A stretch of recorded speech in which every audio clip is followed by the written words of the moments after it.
Hello दोस्तों, नमस्कार। SM किसी चैनल में मैं आप सभी लोगों का दिल से बहुत बहुत स्वागत करता हूं। दोस्तों, इस वीडियो में हम लोग बात करने वाले एक बहुत ही इंपॉर्टेंट टॉपिक के बारे में। यस, बहुत ही इंपॉर्टेंट ये लर्निंग वीडियो है एंड मुझे ऐसा लगता है कि इसको जितना जल्दी बनाना चाहिए था, इसलिए मैंने यहाँ पे फटाफट यहाँ पे बना दिया है। ठीक है, तो मैं ज़रूर रिक्वेस्ट करूँगा कि आप इस वीडियो को पूरा देखें एंड अगर आप एक बिगिनर हो तो आपने तो देखना ही चाहिए। ठीक है, चलिए स्टार्ट कर लेते। कल के दिन के हिसाब से, कल मतलब यस्टरडे की अगर मैं बात करूँ तो आपको पता ही है मैंने एक डिटेल वीडियो बनाया था किसके ऊपर। तो संसद आप सभी लोगों को पता ही है, पार्लियामेंट चल रहा है फिलहाल। तो अगर हम लोग बात करें तो मानसून सेशन की अगर हम लोग बात करें एंड वहाँ पे अगर अब देखा गया तो प्राइम मिनिस्टर नरेंद्र मोदी जी का स्पीच आपने शायद से देखा होगा, सुना होगा। एंड अगर हम लोग शेयर मार्केट के हिसाब से सिर्फ बात करें तो आपको पता ही कि कल के दिन मोदी जी का एक स्टेटमेंट बहुत ही ज़्यादा मार्केट के प्रति फेमस हुआ था कि उन्होंने एक बात बोल दी कि मेरी तरफ से टिप है किनको, जो शेयर मार्केट में इन्वेस्ट करते हैं या फिर जो शेयर मार्केट में रुचि रखते हैं उनके लिए, कि अगर आपको इन्वेस्ट करना है तो आप गवर्नमेंट कंपनीज में इन्वेस्ट कीजिए एंड आपका पैसा कैसे ग्रो होगा वो देखिए करके। ठीक है, इतना ही मोदी जी ने यहाँ पे बोल दिया, कोई स्टॉक का नाम नहीं लिया उन्होंने। कल के दिन भी मैंने वीडियो में आप लोगों को बता दिया था। ठीक है, तो इसी से रिलेटेड दोस्तों, ठीक है, कुछ चीज़ें मुझे यहाँ पे अभी कमेंट सेक्शन में देखने को आप मिल रहे हैं। मतलब बोलते हैं ना कि एक बिगनर लेवल के मिस्टेक्स हम लोग को देखने को मिल जाते हैं। इसमें कोई शर्म की बात नहीं, क्योंकि हमने भी जब शुरुआत की थी मार्केट सीखने के लिए तो हम भी कुछ चीज़ों का इंटरप्रिटेशन इसी प्रकार से यहाँ पे लगाते थे और ये मिस्टेक हम लोग यहाँ पे करते थे एंड ये मिस्टेक बहुत भारी हम लोग को पड़ती थी। मिस्टेक भारी पड़ना मतलब क्या कि यस, आप बहुत बुरी तरीके से नुकसान में जा सकते हो, ट्रैप हो सकते हो। राइट, इस प्रकार की चीज़ें आप लोगों को देखने को यहाँ पे मिल सकती है। अगेन कह रहा हूँ, मैं कोई रिकमेंडेशन नहीं दे रहा हूँ, मानना है नहीं मानना है पैसा आपका है तो डिसीजन भी आप ही का होना चाहिए। बट येस, क्या क्या चीज़ें मैंने यहाँ पे गलती की थी इनिशियल स्टेज पे जब मैं मार्केट सीख रहा था, तो इसी से रिलेटेड ये पॉइंट्स को मैं यहाँ पे आप लोगों के सामने रखना चाहूँगा। मतलब देखिए, कल के दिन की अगर मैं बात करूँ तो जैसे ही ये खबर सामने आ गई, मोदी जी ने इस प्रकार का स्टेटमेंट दिया, तो मैंने आप लोगों को ये भी दिखा दिया कि प्रेसिडेंट ऑफ इंडिया, इनका जो पोर्टफोलियो है वो लगभग है 24 लाख करोड़ के आसपास। ठीक है, एंड अगर हम लोग बात करें तो कल के दिन ये भी मैंने आप लोगों को बता दिया कि 70 से ज़्यादा कंपनियां आप लोगों को गवर्नमेंट कंपनियां एज अ देखने को यहाँ पे मिल जाएगी। ठीक है, तो हर एक कंपनी में तो हम लोग यहाँ पे निवेश नहीं कर सकते करके। तो कौन से सेक्टर बेस्ट रहेंगे अकॉर्डिंग टू मी, ठीक है, एंड कौन से स्टॉक ठीक रहेंगे अकॉर्डिंग टू मी, ये मैंने एक लिस्ट आप लोगों के सामने यहाँ पे रखी थी। देन अभी होता क्या है दोस्तों, एक बिगिनर लेवल पे क्या गलती होती है कि जब भी इस प्रकार की खबरें सामने आ जाती है, हम लोग क्या करते हैं, कल मतलब आज, ये आज हो गया, मतलब कल जो खबर आई थी तो उसका रिएक्शन हम लोग आज ही देखेंगे। आज हम लोग क्या करते हैं कि चेक करते हैं कि गवर्नमेंट कंपनीज, कौन कौन सी गवर्नमेंट कंपनियां इस स्टेटमेंट के चलते यहाँ पे रॉकेट की तरह भागी करके, एंड फाइनली हम लोग क्या करते हैं, उन स्टॉक्स में निवेश करने की बातचीत करते हैं। तो ऐसा आपने बिल्कुल भी करना नहीं है, मैंने बहुत बार आप लोगों को वार्न किया है। मतलब क्या है कि अभी ये स्टॉक्स मेरे कमेंट सेक्शन में ज़्यादा देखने को मिल रहे हैं। कौन से स्टॉक? तो पहला है दोस्तों इंडियन ओवरसीज़ बैंक।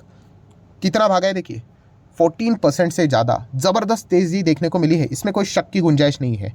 बट जैसे मैंने हमेशा आप लोगों को कहा है दोस्तों कि स्टॉक भागा है इसीलिए निवेश करने जाओगे तो फंस जाओगे। सबसे इंपॉर्टेंट चीज़ क्या होती है, क्या वो इन्वेस्टमेंट के लायक है कि नहीं, वो देखना इंपॉर्टेंट है। वरना स्टॉक कभी ना कभी, पेनी स्टॉक भी 10-15-20% सर्किट भी लग जाते हैं उसमें। बट एक ज़माने में वो स्टॉक 1000 का चलता था, आज 10 रुपये पे सर्किट लगा रहे, क्या फ़ायदा उसमें पैसा लगा के।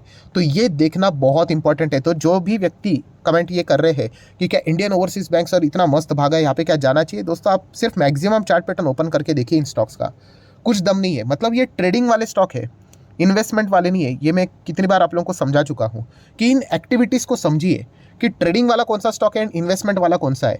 इन्वेस्टमेंट वाला स्टॉक मतलब वहाँ पे हम लोग सालों साल होल्ड करेंगे तो स्टॉक ऐसा धीमे धीमे करके आएगा, वो भी नीचे आएगा, बट अल्टीमेटली उसकी लेफ्ट टू राइट जर्नी ऊपर रहती है।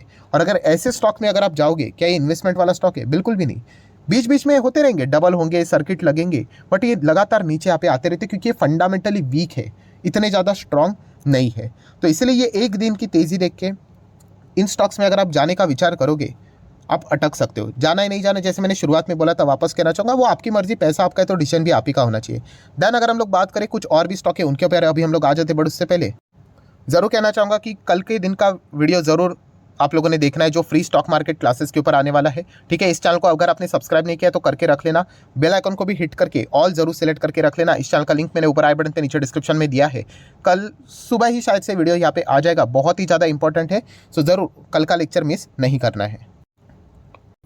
तो चलिए इस वीडियो को वापस कंटिन्यू कर लेते हैं। अभी एक और स्टॉक है यूको बैंक की अगर हम लोग बात करें, ये भी 4-4, 5-5% भागते हुए देखने को मिल रहा है। एंड किसका प्राइस अगर छोटा होगा ना, तो वहाँ पे रिटेल इन्वेस्टर की तो आपको भीड़ लगते हुए देखने को मिल ही जाएगी कि मोदी जी ने यहाँ पे अच्छा स्टेटमेंट यहाँ पे दिया, डायरेक्टली हो इनडायरेक्टली हो, और उसके बाद ये तेज़ी देखने को मिल रहा है। 20-30 रुपये का भी स्टॉक है, चलो खरीद लेते करके, ठीक है। तो अगेन अगर आप इसका मैक्सिमम चार्ट पैटर्न देखोगे, देखिए कुछ ज़्यादा जोश नहीं, देखिए होने के लिए छोटा मोटा तेज़ी आ सकता है, शायद से क्या पता 30 का 50 भी हो, 60 भी हो जाए।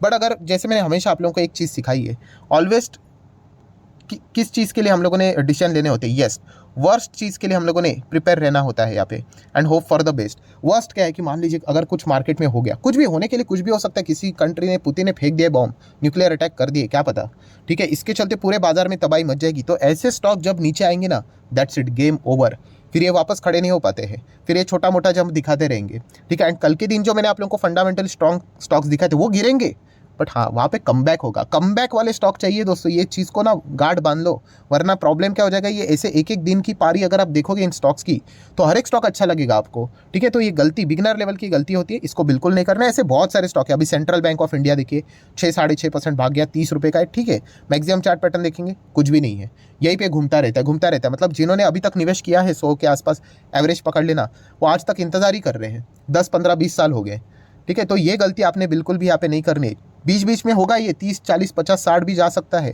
बट वो टिकते नहीं है, वापस नीचे आ जाते हैं। तो ये समझने वाली बात होती है दोस्तों, एंड ये सभी देखा गया तो ये सरकारी बैंक से हम लोग को देखने को मिल जाते हैं। Then Punjab and Sind bank की बात करें, ये भी 4-5% भाग गया करके, तो ये चीज़ हम लोग को फिलहाल तो देखने को मिले। तो जो भी लोग ये सवाल पूछ रहे दोस्तों, ऐसा एक बार की तेज़ी देखकर आप लोगों ने डिसीजन यहाँ पे लेना नहीं होता है, वरना टेम्पररी बेसिस के हिसाब से, लक के हिसाब से पैसा बन सकता है। लॉन्ग टर्म में ये देखिए बाप रे, ये तो सिर्फ नीचे ही जा रहा है, ठीक है। तो ऐसा इसमें बिल्कुल नहीं जाना है। मतलब जेन्युइनली कुछ कमेंट्स ऐसे आ जाते हैं, अच्छा लगता है कि सर आपने तो बोला था कि वर्स्ट में बेस्ट अगर कोई है वो तो एसबीआई है। एसबीआई तो यहाँ पे मतलब बोलते ना कुछ भी नहीं चला। तो दोस्तों मैं आज के दिन की बात नहीं कर रहा हूँ, यही तो मैं कह रहा हूँ कि आपने लंबी पारी की बात करनी है। आप लंबी पारी देखिए, 5 साल आया कि नहीं, 90%। मैक्सिमम चार्ट पैटर्न देख रहे हो कि नहीं, लेफ्ट टू राइट, हाँ वॉलेटिलिटी जरूर रहेगी, इसमें भी गिरावट होगी, बट ये कमबैक करके ऊपर जा रहा है करके। वर्स्ट सिचुएशन क्या है कि कल कुछ गड़बड़ अगर हो गई, नीचे आ जाएगा, बाउंस बैक कर लेगा, बट बाकी कंपनीज बाउंस बैक है कि नहीं, है ही नहीं बाउंस बैक, ठीक है। तो ये इस हिसाब से हम लोगों ने सोचना होता है। ऑब्वियसली एसबीआई भी मैं कोई रिकमेंडेशन नहीं दे रहा हूँ, बट या अगर आपको सरकारी बैंक्स में ही जाना होता है तो ये एक आप इसके बारे में फिर विचार यहाँ पे कर सकते हो। इनमें जाओगे तो मतलब लिटरली फंस गए तो फिर फंस ही गए, बहुत ही लंबी अवधि के लिए मतलब फंस जाओगे यहाँ पे, ठीक है। एंड यूजुअली सरकारी बैंक्स में लोग क्यों अवॉइड करते हैं जाना, तो आपको पता ही है, स्कैम्स या फिर फ्रॉड। अगर कभी भी खबर सामने आ जाती किसी कंपनी ने स्कैम किया, फ्रॉड किया है, बैंक को चूना लगा है, तो हर किसी को पता ही है कि उसमें मैक्सिमम टॉप लेवल पे सरकारी बैंक्स के ही नाम होते हैं। और सरकारी बैंक्स की अगर हम लोग बात करें तो इसी चीज़ के चलते वो ज़्यादा चलते भी नहीं है कि कल अगर कुछ 19-20 ऐसा ही हो गया तो वापस अटक जाएंगे। आप पीएनबी की हालत देखिए ना, पंजाब नेशनल बैंक की पीएनबी वापस ख़त्म ही हो गया, वो ऑलमोस्ट नीचे ही चलता रहता है, चलता रहता है, बस दैट्स इट। तो ये दिक्कतें यहाँ पे होती है। तो उस हिसाब से हम लोगों ने वर्स्ट के लिए सोचकर चलना पड़ता है। अगर यहाँ पे ये कल मान लीजिए 30, 40, 50, 60 हो गया, कल खबर आ गई कुछ गड़बड़ हो गई, ऐसा गिर जाएगा कि वापस खड़ा ही नहीं हो पाएगा। इसीलिए तो आप देख सकते हो ये स्टॉक ऐसे नीचे ही जाते हैं, लोअर लो काटते ही जाते हैं। बीच बीच में देखिए डबल हो गया, यहाँ पे भी डबल हो गया, तो ट्रेडिंग एक्टिविटी हुई, इसको ट्रेडिंग बोलते हैं दोस्तों। अभी कुछ लोग बोलेंगे अरे डबल तो हो गया ना सर, तो वो ट्रेडिंग एक्टिविटी हुई। इन्वेस्टमेंट मतलब सालों साल होल्ड करना होता है दोस्तों। आरजे सर देखिए अभी तो नहीं है दुनिया में, बट उन्होंने टाइटन के साथ ही बड़ी शुरुआत की थी। आज देखिए आज भी उनके पोर्टफोलियो में टाइटन है। इसको बोलते हैं इन्वेस्टमेंट, वेल्थ क्रिएशन, कि बने रहना होता है, बने रहना होता है, बने रहना होता है, और कंपाउंडिंग का आपको फायदा मिलते जाता है, मिलते जाता है, मिलते जाता है। तो उस हिसाब से चीज़ों को सोचना यहाँ पे होता है। और भी कुछ 2-3 स्टॉक भागते हुए देखने को मिले, जैसे कि आरईसी की बात करें, ठीक है। ये भी स्टॉक आप देख सकते हैं, पिछले वीडियो में भी हम लोगों ने देखा, इतने सालों तक भागा ही नहीं था, अभी जाके यहाँ पे भाग रहा है करके। आप चाहो तो जा सकते हो, मैं रोक नहीं रहा हूँ आप लोगों को करके, ठीक है, बट ये थोड़ा सा संभल कर जाना चाहिए। हाँ, देन एलआईसी की बात करें दोस्तों, तो मैं अगेन कहना चाहूँगा मोदी जी के स्पीच के चलते एलआईसी में ज़्यादा तेज़ी देखने को नहीं मिली है। एलआईसी के कल के दिन प्रॉफिटेबिलिटी के नंबर सामने आए थे, रिजल्ट आया था Q1 का, वहाँ पे प्रॉफिट इनका 9,500 करोड़ तक चला गया था, 4 गुना बढ़ा था। तो ये पॉजिटिव खबर देखने को मिली थी। अगर मोदी जी के स्पीच के चलते, ठीक है, किसी ने सवाल किया था उसी का जवाब दे रहा हूँ, अगर स्पीच के चलते अगर स्टॉक्स भागते तो सभी के सभी स्टॉक भागने चाहिए थे, ठीक है, बहुत सारे स्टॉक्स भागने चाहिए थे, ठीक है, एचएल भी भागना चाहिए था अगर स्पेसिफिकली अगर हम लोग बात करें तो ऐसा नहीं है, ठीक है। 60-70 स्टॉक है, सब में हम लोग को थोड़ी बहुत तेज़ी देखने को यहाँ पे मिल जाती थी। तो एलआईसी स्पेसिफिकली क्यों भागा, क्योंकि उनके कल के दिन ही नंबर्स अच्छे खासे हम लोग को देखने को मिले थे। तो ये एक एडवांटेज वाली बात हम लोग को देखने को यहाँ पे मिली थी। सो ये पॉइंट हमेशा याद रखना दोस्तों, जो मैं बार बार कहता हूँ। LIC से रिलेटेड भी मैं बोल चुका हूँ आपको कि जब तक ये अपने पुराना लेवल, कौन सा पुराना लेवल, ये 826 नज़र आ रहा है, जब तक ये यहाँ तक नहीं पहुँचता है तब तक आप इसके बारे में ज़्यादा सीरियसली विचार मत करना, क्योंकि इसमें अटका हुआ हम लोग को देखने को यहाँ पे मिल रहा है बहुत समय तक। ठीक है, तो हमेशा वो जो एग्जांपल मैं आप लोगों को देता हूँ, कौन सा एग्जांपल देता हूँ, क्रिकेट का। तो इसी के साथ हम लोग चीज़ों को क्लोज करेंगे, वीडियो को क्लोज करेंगे। जैसे मैं कहता हूँ कि टेस्ट क्रिकेट की बात करें तो एक ओवर में सबसे ज़्यादा स्कोर करने वाले प्लेयर का नाम देखिए क्या है, जसप्रीत बुमराह। 35 रन स्कोर किया, आपको पता ही है, ब्रॉड को मारा होगा। ठीक है, तो क्या करें अभी हम लोग, बुमराह को यहाँ पे एज अ बैट्समैन सिलेक्ट कर ले, ओपनिंग बैट्समैन भेज दे? नहीं ना। तो यही चीज़ समझने के लिए क्यों ऐसा हम लोग बोल रहे हैं, क्योंकि हर किसी को पता है वो तो एक आध बार मारा है यहाँ पे शॉट। तो ऐसा ही है, ये जो अभी आज का नज़ारा आप देख रहे हो ना इन कंपनीज़ में, वो एक आध बार शॉट यहाँ पे उन्होंने लगाया है। अगर हम लोग बात करें, जो हम लोग बैट्समैन बोलते हैं उनको हम लोग बैट्समैन क्यों बोलते हैं, क्योंकि वो कंसिस्टेंट होते हैं।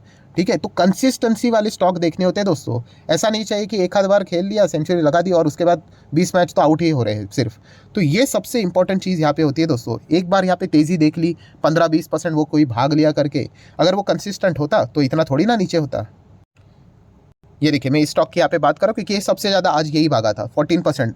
तो आप देख सकते हो मैक्सिमम चार्ट पैटर्न, ये देखिए अब नीचे है। क्यों नीचे है? क्योंकि ये कंसिस्टेंट ही नहीं है। एक आध बार कभी तो ऐसा होगा आगे भविष्य में, वापस कभी तो 20% भागेगा करके, फिर वापस कितने रिटेल इन्वेस्टर खरीद लेंगे आपको पता नहीं है, फिर सालों साल वहीं पे बैठे रहेंगे कि भाग नहीं रहे, भाग नहीं रहे, भाग नहीं रहे करके। आप चेक ही नहीं करते हो कि वो बैट्समैन है कि नहीं, मतलब कंसिस्टेंट है कि नहीं, उस हिसाब से।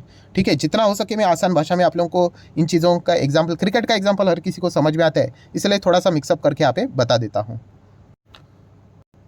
सो आशा करता हूँ दोस्तों कि आप लोगों को जो न्यूज़ थी उससे रिलेटेड बातें तो कल ही बताई थी, प्लस उससे रिलेटेड रिएक्शन से रिलेटेड चीज़ें भी आप लोगों को दिखा दिया, एंड क्या मिस्टेक्स आप कर सकते हो जो कि एक बिगनर लेवल के मिस्टेक्स यहाँ पे होते हैं। ठीक है, तो वो भी मैंने आप लोगों को बता के रखे हुए हैं। अभी इसके ऊपर आप लोगों को ही वर्क यहाँ पे करना है। जैसे मैंने हमेशा कहा है कि पैसा आपका है तो फाइनल डिसीजन भी आप ही का यहाँ पे होना चाहिए। एंड ये सारी बातें मैं as a wealth creator, as a investor यहाँ पे बोलता हूँ। ट्रेडर लोगों की दुनिया अलग होती है दोस्तों। ऑब्वियसली ट्रेडिंग आप किसी भी स्टॉक में कर सकते हो, बट इन्वेस्टमेंट के लिए जाना है, वो सेक्टर अच्छा होना चाहिए, वो कंपनी अच्छी होनी चाहिए। ठीक है, उसी के हिसाब से हम लोग यहाँ पे आगे बढ़ सकते हैं। और फिलहाल हम लोगों ने जो परफॉर्मेंस वाले कंपनियाँ देखी अभी, ये कोई सेक्टर लीडर्स भी देखने को यहाँ पे नहीं मिल रहे हैं। सो आशा करता हूँ वीडियो हेल्पफुल लगा होगा, तो आप चाहो तो इसको लाइक एंड शेयर भी कर सकते हो। एंड डीमैट अकाउंट अगर आपने अभी तक ओपन नहीं किया है तो लिंक नीचे डिस्क्रिप्शन में 25 वीडियो की लिस्ट भी आपको बिल्कुल फ्री ऑफ कॉस्ट मिल जाएगी। आपका नाम, कौन सा अकाउंट आपने लिंक के थ्रू ओपन किया, प्रॉपर्ली कमेंट्स में मेंशन कर देना। तो हफ्ते भर के अंदर सारे लेक्चर्स मेरे साइड से फ्री ऑफ कॉस्ट प्रोवाइड कर दिए जाएंगे, ताकि आप शेयर बाजार को आसान भाषा से सीख सको। So that's it, thank you very much दोस्तों। We will be meeting our next video. तब तक के लिए बाय बाय।